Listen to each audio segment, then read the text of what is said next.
Bonjour, bonjour, bienvenue sur la chaîne de Lynn Diamond Painting et Pointe-Croix. Aujourd'hui, je vais vous faire un tutoriel sur le point arrière.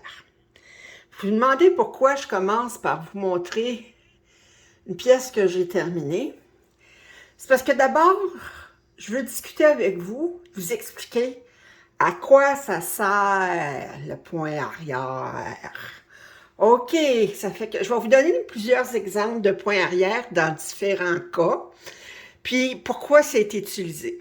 Alors d'abord, je vais arriver avec cette pièce-ci, qui est une Teresa Wenzler, qui s'appelle Egyptian Sampler. OK? Teresa Wenzler, c'est la reine du point arrière. Je pense qu'elle pense, si tu fais un point de croix, il faut que tu fasses un point arrière. Fait que je vais vous mettre beaucoup plus proche. Attendez, là, je suis vraiment trop proche. OK. Bon. D'abord, vous voyez dans sa bordure. Attendez, je vais attendre que ça focus. OK. Dans sa bordure. D'abord, le point arrière, souvent, c'est fait avec une couleur plus foncée que les points avoisinants. OK? Alors, si vous regardez comme il faut, vous voyez, vous avez des points de croix pour la bordure, puis vous avez du point arrière qui surligne le point de croix. Alors là, c'est pour faire ressortir la bordure, comme pour faire comme plus délimité. OK? Vous avez des genres de fleurs ici, des feuilles, des fleurs. Alors, vous voyez, oups, ici, hop là, ici, vous avez le point arrière qui délimite. Puis ici, j'ai du point arrière qui est plus long pour faire comme les feuilles je sais pas, les pétales, je sais pas trop.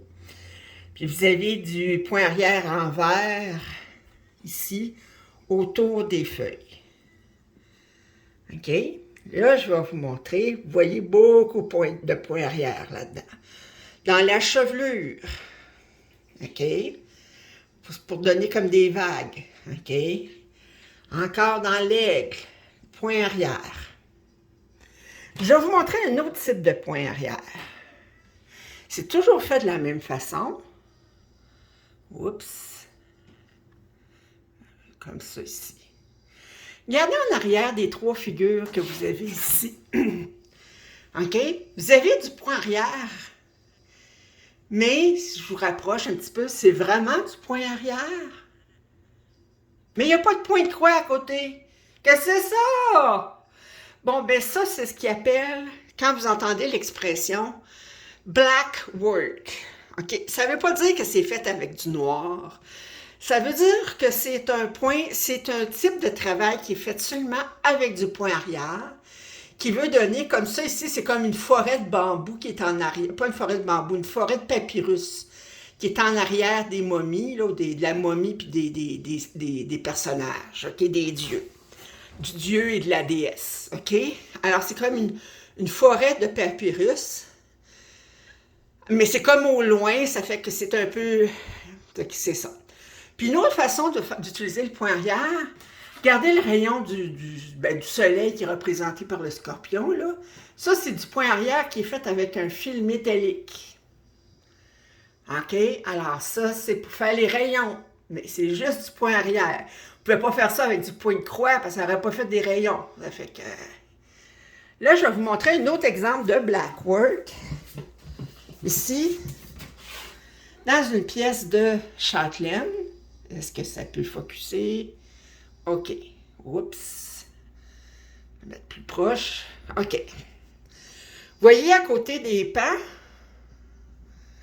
Bon, on dirait que c'est du fer forgé.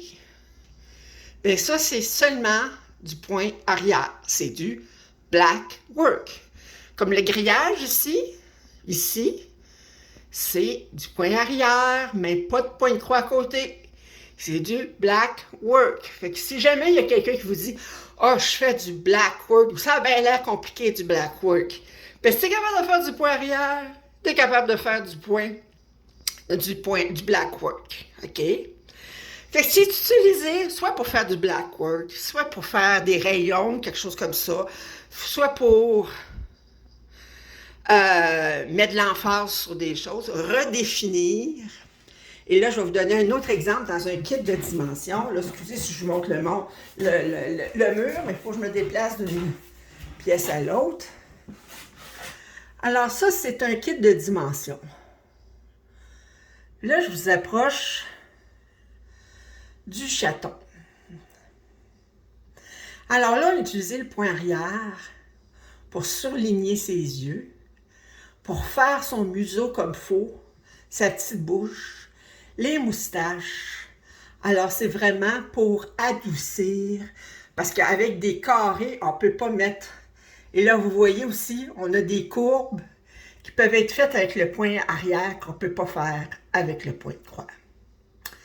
Alors, je vais m'arrêter ici, puis je vais m'installer devant ma pièce, puis je vais vous montrer comment on fait ça du point arrière.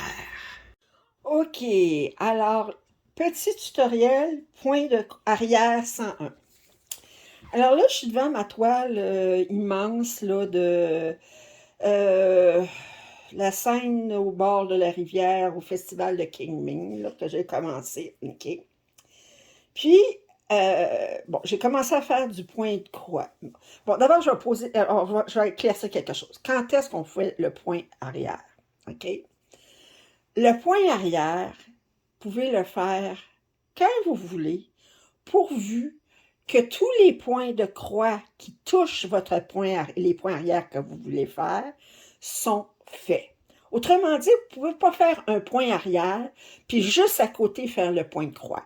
Parce que quand vous allez faire votre point de croix à côté de votre point arrière, ben, vous allez écraser votre point arrière, vous ne le verrez plus. OK? Bien, vous faites votre point de croix et vous faites votre point arrière. Maintenant, quand est-ce que vous le faites dans votre pièce? Ça, c'est votre goût. Dans des petites pièces, OK, autrement dit, des 30 par 40, des petites pièces, moi, je préfère, à moins qu'il y en ait énormément, je préfère faire tout le point de croix, puis faire le point arrière par la suite. Fait que c'est la dernière chose que je fais sur ma pièce. Je fais mon point de croix au complet, ensuite, je fais le point arrière. Dans des plus grandes pièces, comme celle-ci, OK, qui mesure 5 mètres, mais c'est sûr, je ne me garderai pas le point arrière à la fin, parce que là, il faudrait que je déroule tout ça. Fait que j'ai décidé qu'à chaque fois que je faisais un bloc de 40 par 40, autrement dit, moi, je travaille par des blocs de 40 par 40, là, j'ai décidé de me faire une lisière de 40 points sur une première colonne de 40 points. Bien, à chaque fois que je fais une lisière, un carré de 40 par 40, je fais le point arrière qui est inclus là-dedans. Une fois j'ai fini tout mon point de croix dans la section. Bon, là, normalement, ma section s'arrêterait à 120, mais là, étant donné que je veux vous montrer le point arrière tout de suite, parce que en passant, cette démonstration-là, ce tutoriel, c'est une demande spéciale qui m'a été faite par Jacinthe, OK? Alors, Jacinthe, voici ton tutoriel.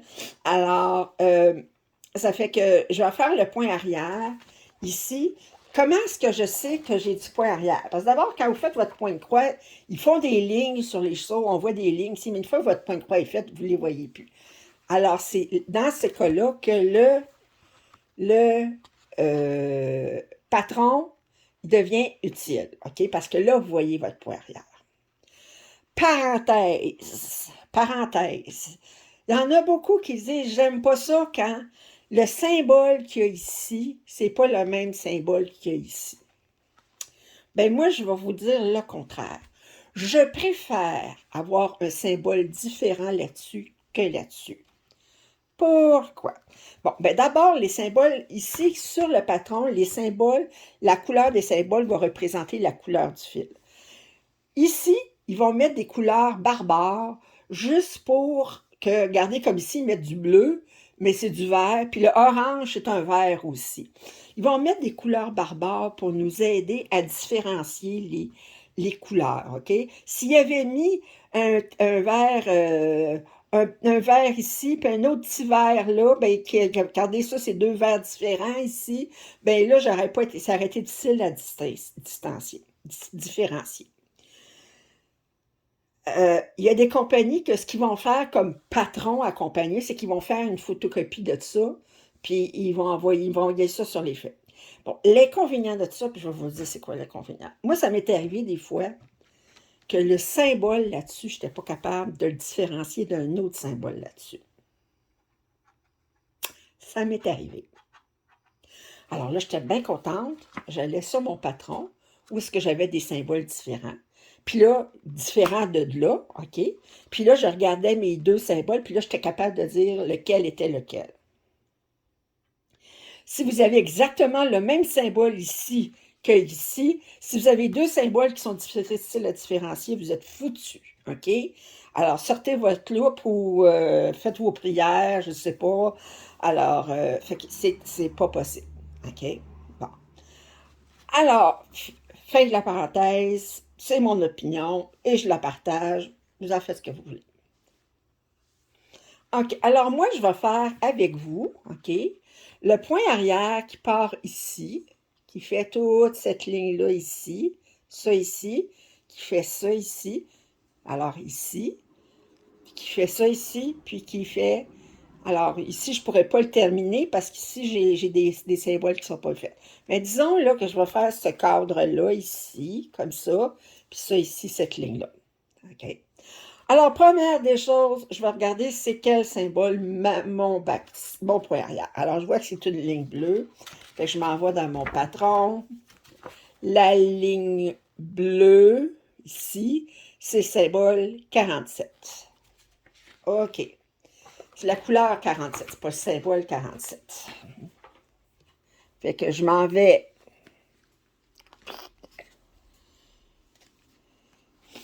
Je m'en vais ici, 47, OK. Puis là, je vais aller chercher un brin, OK. Et étant donné qu'il est très long, le fil, là, ben, je l'avais déjà coupé en deux parce que pour du point arrière, vous allez travailler, OK, combien de brins? Une autre question, combien de brins? À moins que vous travailliez sur du 11 compte, le 11 compte, vous travaillez avec 3 brins pour faire le point de croix. Point arrière, ça va se faire avec 2 brins. Fait que ça, c'est pour le 11 compte. Pour toutes les autres comptes, du 14, du 16, du 18, puis si vous travaillez du tissu, là, n'importe quel, c'est un brin. OK? À moins que, pour une raison spécifique, ils vous disent utiliser 2 brins, là, mais c'est toujours un brin, sauf pour le 11 quarts. Alors, je vais enfiler mon aiguille, qui ne sera pas bien difficile à enfiler avec un brin. OK? Et je vais commencer mon point arrière. Alors, comment je le commence? Moi, je tourne jamais ma toile, surtout une grande toile de même, là, c'est comme... Alors, je vois que sur mon patron, ici, je commence, là, j'ai 3 points arrière à faire comme ça. Ensuite, j'ai une longue ligne verticale. Alors, je vais partir mon point arrière. Alors, je dois le commencer. Alors là, je vais essayer de vous mettre plus proche pour que vous voyez bien. Je pense que vous voyez bien comme ça. OK. Alors, moi, ce que je vais faire, c'est que je vais commencer par faire ce qu'on appelle un point d'arrêt. Fait que je vais rentrer mon fil un espace plus loin. Je vais le rentrer ici, OK. Je vais laisser une petite queue dépassée comme ça, juste comme ça. Est-ce que vous voyez bien? Attendez. Oui, je pense que... Attendez, je vais regarder, voir. Ouais, je ne peux pas vous mettre plus proche que ça, là. Bon. Alors, ce que je vais faire, c'est que je vais piquer. Alors là, j'ai sorti mon fil juste à côté.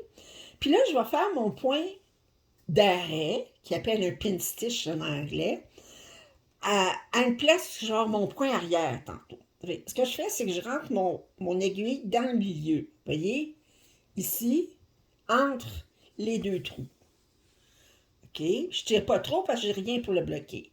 Je ressors de l'autre côté ici, plus bas. OK? Puis je rentre dans le même trou sur mon canevas.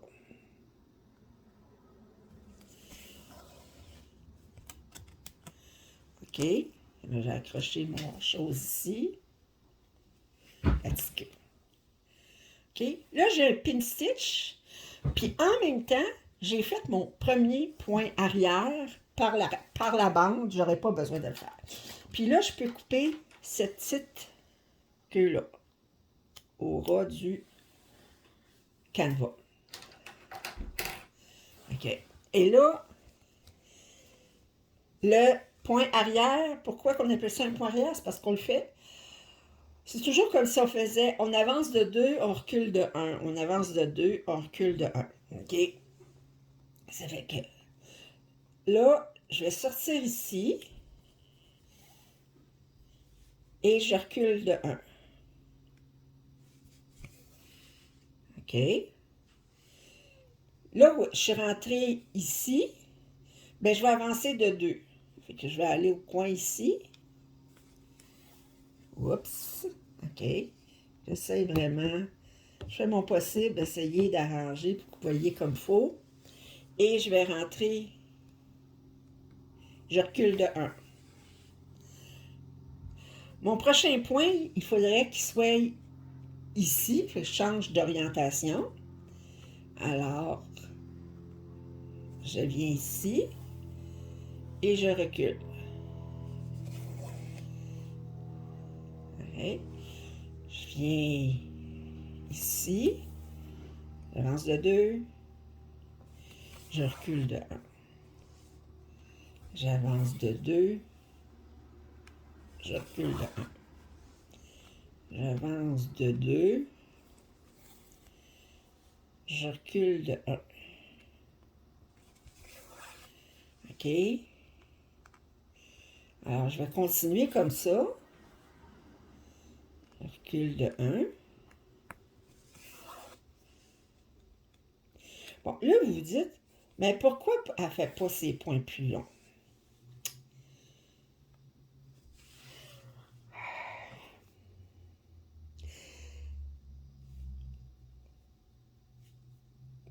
Ben, vous pouvez faire des points plus longs, mais ça va avoir l'air, excusez l'expression, sloppy. OK? Il faut faire les points les plus courts possibles. OK? Pourquoi je dis possible? Parce que là, ça va bien, là, c'est une ligne verticale. Si vous avez une ligne horizontale, ça va bien. Si vous avez une ligne diagonale, vraiment là, de 45 degrés, il n'y a pas de problème, vous faites comme ça, sans un demi-point de croix. Il n'y a pas de problème. Quand est-ce qu'on a des problèmes, puis là, je vais vous montrer un exemple tantôt, c'est quand on a des lignes qui sont ni horizontales, ni verticales, ni diagonales à 45 degrés. Bien, c'est là qu'on est obligé de faire des points un peu plus longs parce qu'on n'a pas de place à rentrer l'aiguille pour respecter la ligne. Alors là, je vais continuer à faire ma ligne jusqu'à l'endroit où j'ai... puis là, étant donné que je veux pas... Je vais arrêter de regarder ce que je fais aussi. Je peux juste rentrer mon aiguille un petit peu, puis dans ça, mais juste pour être capable d'aller la chercher de l'autre côté. Puis je rentre pas tout mon fil. Comme ça, ben, je fais moins de gestes. Je suis minimaliste. Moi, j'ai toujours dit que la paresse, c'était la mère de l'invention. Ça fait que... non, c'est mon père, il disait que c'était la nécessité de la mère de l'invention. Mais je trouve quand même que quelqu'un qui est paresseux, ça veut dire qu'il va trouver moyen de faire la même chose, mais avec moins d'efforts. Ben, c'est ça. Moi, je fais moins d'efforts. Puis ça fait exactement la même affaire. Bon, là, je vais vous changer un petit peu parce que là, vous avez... je suis rendu hors écran.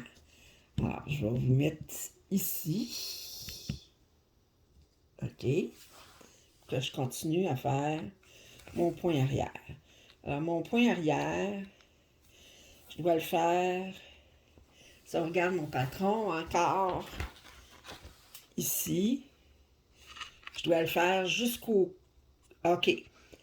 Jusqu'au l'avant-dernier point, là. Autrement dit, le dernier point, je ne le fais pas, mon point arrière, là, OK? Fait que là, je continue. Oups, comme ça. Je continue. Ici. Comme ça.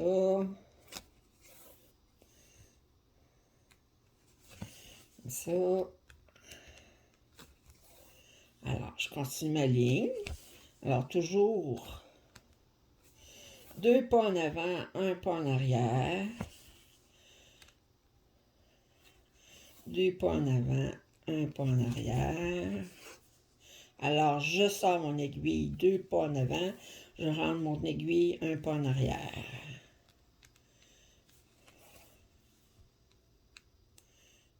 OK.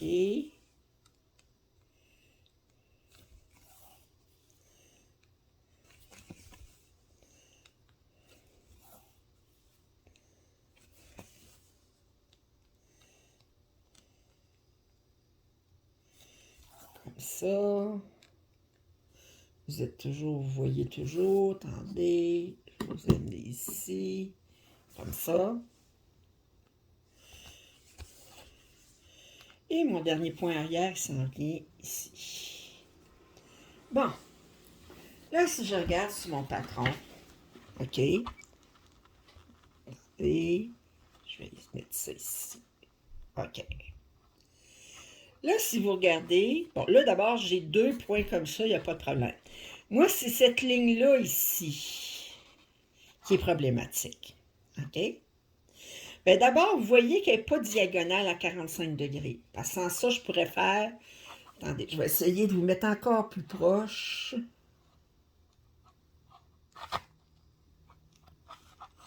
Attendez. Peux-tu...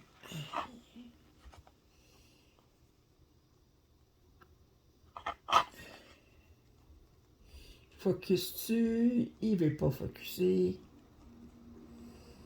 Oups. Non, il ne veut pas.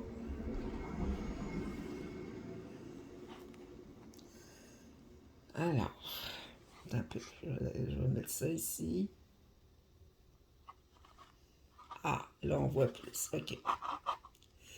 Alors là, ici,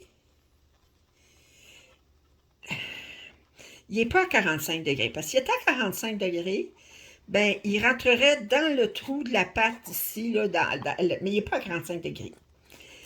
Il se trouve à faire, si vous regardez, là, j'ai une ligne du point ici au point ici, OK? Ça se trouve à faire 2 de haut, 2 de large, 3 de haut, OK? Alors là, ben, je vais être obligée de faire mon point qui rentre, qui fasse ça. Ou je fais un point à 1,5, l'arrêter en plein milieu ici, puis le ressortir, puis faire ça. Je pense que c'est ça que je vais faire, OK? Alors, ce que je vais faire, c'est que, vous voyez ici, je dois avoir mon point arrière, OK? Qui vient ici, il part d'ici, OK? Puis il faut que la ligne, elle se termine ici, OK? Ben, elle ne se termine pas, mais c'est la première place où est-ce que j'ai une jonction avec un trou, OK? Mais je peux me faire... Moi, ça me ferait un point trop long à mon goût. Fait que ce que je vais faire, c'est que je vais piquer en plein milieu ici. Attendez.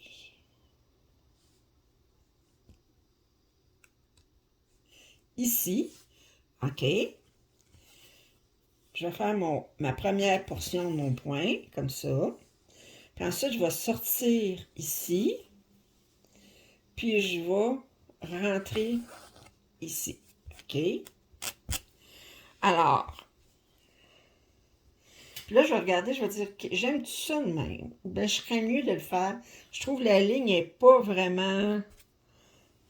Elle n'est pas droite. Non, OK, non, je préférerais la faire... Parce qu'étant donné que je rentre dans le canevas, c'est difficile de le rentrer. Fait que je le défais. Des fois, c'est une question d'essai-erreur. Vous dites, ah, oh, j'aime pas ça comme ça, je vais le faire autrement. Fait que je vais sortir. Je vais défaire mon point de croix. Non, pas mon point de croix, mon point arrière. OK, j'ai essayé en rentrant entre les deux, mais là, ma ligne n'était pas droite. Fait que là, excusez, je viens de vous accrocher. C'est difficile avec le téléphone. Puis alors là, je vais faire de ici à ici, puis on va comparer, voir si c'est mieux celui-là ou celui-là. Ah non, là, ma ligne est plus droite. Elle est plus longue, ça fait un petit peu. Mais par contre, quand je le piquais dans le milieu, étant donné que c'est difficile de piquer vraiment exactement parce que je pique dans du canevas puis c'est dur, ben à ce moment-là, OK. Bon, ben j'ai fait ça. Ensuite, je vais regarder où est-ce que ça continue, cette affaire-là. Puis je vous accroche encore. Excusez-moi, avez-vous mal au cœur? OK, alors je continue. Ma ligne, elle part de là. Puis regardez, là, elle fait vraiment, elle est pas. Là, on voit, elle joint le ça ici, là. Fait qu'elle fait, elle joint, est 1 de large, 2 de haut. OK, bon, ben ça sera pas compliqué à faire. 1 de large, 2 de haut. Fait que je vais rentrer, je vais sortir ici. Oups. Comme ça. Puis, je vais faire ça demain. OK. Là, c'est vrai que vous le voyez de très près. Là. Fait que là, vous dites, ah, mais la ligne n'est pas tout à fait droite. OK? Écoutez, je vais vous dire une chose, là. Quand il va être au mur, à grandeur qu'il y a, si quelqu'un est capable de venir me dire, puis la ligne n'est pas tout à fait droite, là, ben, il m'a dit, ben, garde donc, là, c'est comment. On fait ce qu'on peut avec ce qu'on a, OK? Ça fait que ça reste que. Puis là, je reviens ici.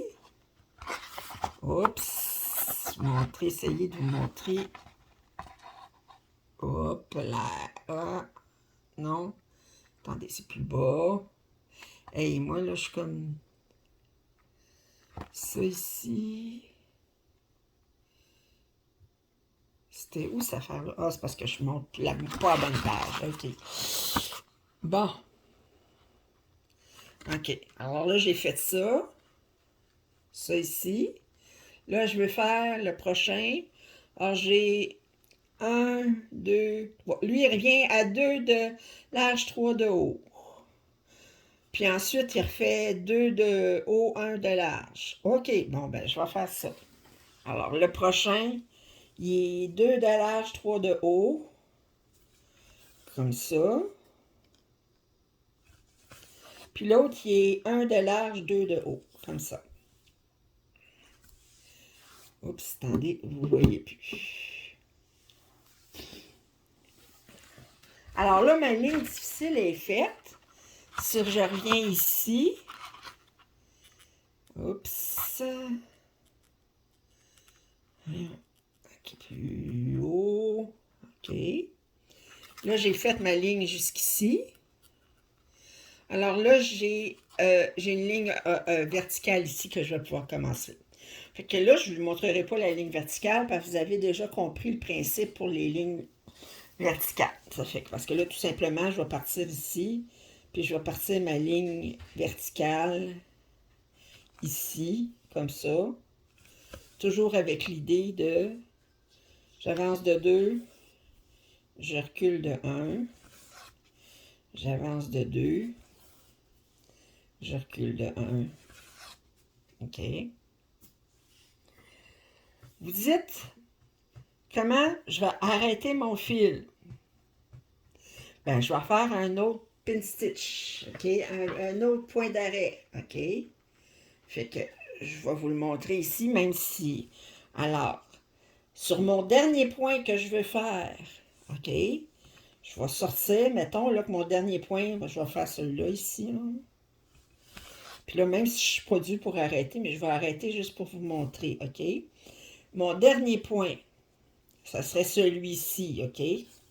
Alors, je vais sortir comme si je voulais faire mon point arrière. Je vais piquer mon aiguille dans le canevas, entre les deux trous. Je vais sortir mon aiguille à la place où j'aurais rentré pour mon point arrière. Je vais le rentrer en même trou que ça, OK? Puis là, je peux le sortir ici, puis couper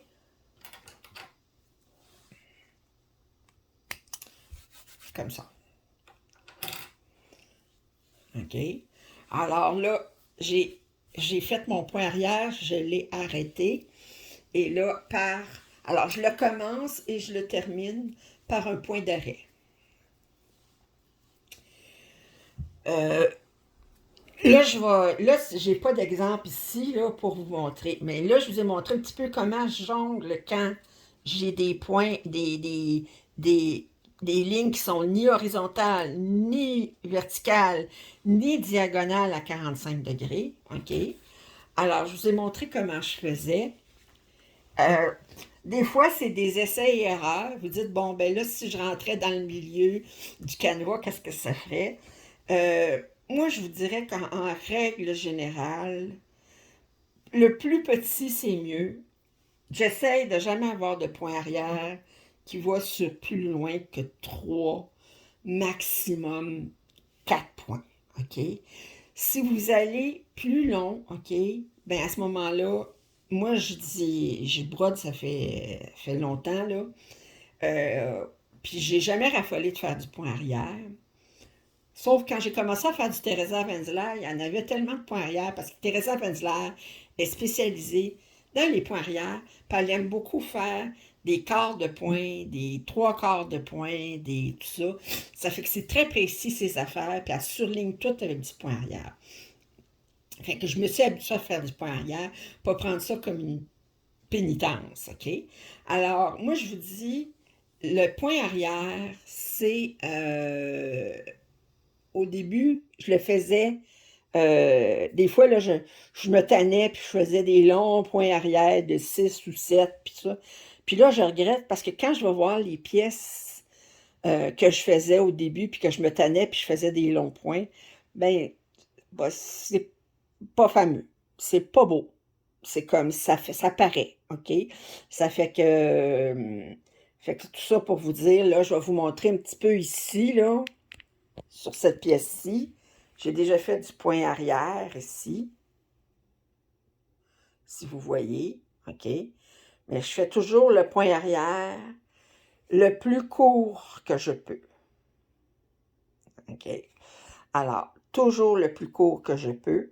Puis vous pouvez même arriver des fois quand je vous ai montré les chatons ou quelque chose, pour les yeux, des fois vous êtes obligé de faire pour vraiment marquer l'œil, tout ça, là, des fois, vous êtes obligé de faire des demi-points arrière. Autrement dit, votre point arrière, il n'est même pas long comme il n'est même pas large comme un point. Vous allez l'arrêter en plein milieu. Parce que là, vous faites faire le détail comme il faut là, de l'œil. Là. Alors, dans ce temps-là, ben, vous allez jongler avec votre fil puis votre, alors, j'espère que ça l'a éclairci les idées au niveau de savoir comment faire du point arrière, OK? Puis, si vous avez des commentaires ou des questions, ben, je vous en prie, gênez-vous pas. Puis, si vous n'êtes pas abonné, c'est ça vous à vous abonner, hein? Ça fait que moi, je vais essayer de faire d'autres tutoriels à un moment donné, si vous avez des suggestions. Moi, je sais qu'un un tutoriel que je devrais vous faire la semaine prochaine, c'est que, ben, ce ne sera pas vraiment un tutoriel, c'est que je vais vous parler des différents types de tissus sur lesquels on peut travailler, faire du point de croix. Alors, dans les kits, dans le point de croix imprimé, c'est toujours de l'AIDA 14 ou 11. Dans le point de croix compté, dans les kits, la plupart du temps, c'est de l'AIDA 14, 16 ou 18 cantes. Mais quand vous allez commencer à ouvrir la boîte de Pandore, qui est le point de croix, que vous allez travailler avec du Mirabilia, du Châtelaine, du Teresa Wenzler, Alors là, vous allez vous plonger dans les merveilles et les complexités du tissu à utiliser pour faire du point qui peut être utilisé dans le point de croix compté. Et j'ai plusieurs exemples de tissus chez moi. Alors, je vais vous montrer qu'est-ce que c'est quoi les différences. Alors, probablement la semaine prochaine. Alors, sur ce, je vous dis à bientôt.